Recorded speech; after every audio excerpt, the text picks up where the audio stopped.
Upshaw on the outside.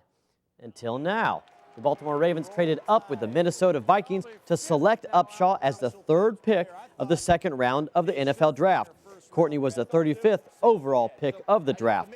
The 6'2", 272-pound Upshaw becomes the fourth tied defensive player taken in the draft and the fifth player overall.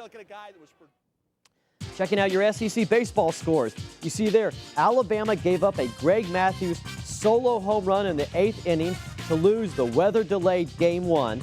Then in Game 2, South Carolina scored 3 runs in the bottom of the 9th to pull out the 12-11 victory. Heartbreaking for the Tide. In other games, Auburn takes Game 1 over Tennessee 12-5. The Gators squeak out the 1-run victory over the Hogs. The Wildcats take Game 1 in Nashville. Austin Nola hit a 2-run home run in the bottom of the 8th to give LSU the 6-5 victory. And the Bulldogs win the Battle of Mississippi 4-0. Rumors swirled all week about if and when Phillip Sims would transfer from Alabama. Well, today, Sims made it official. He has decided to transfer following the completion of the spring academic semester.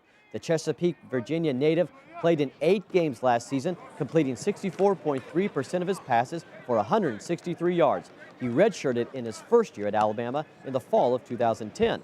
Now, Phillip released a statement saying, "This was a very difficult decision because I've had a great experience at the University of Alabama, and I'm thankful for the opportunity this program provided me."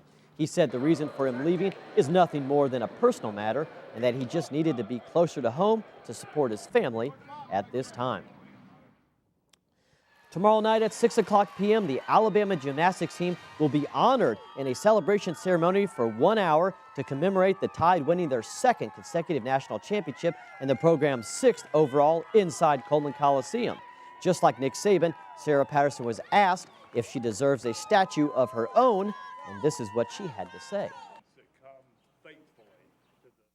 But I have to go back to what I said to the reporters in 1988 when we won our first championship, and that was, you know what, they were trying to compare me to Coach Bryant winning and the University of Alabama in football. And I just said, and I go back to that moment now, here all these years later, you know, if in some small way we can be a part of the legacy and history and tradition at the University of Alabama, then, you know, that's all I've ever really wanted.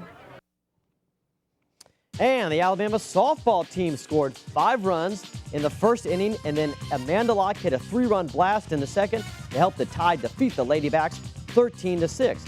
Jackie Trena threw a complete game to earn the win in the circle.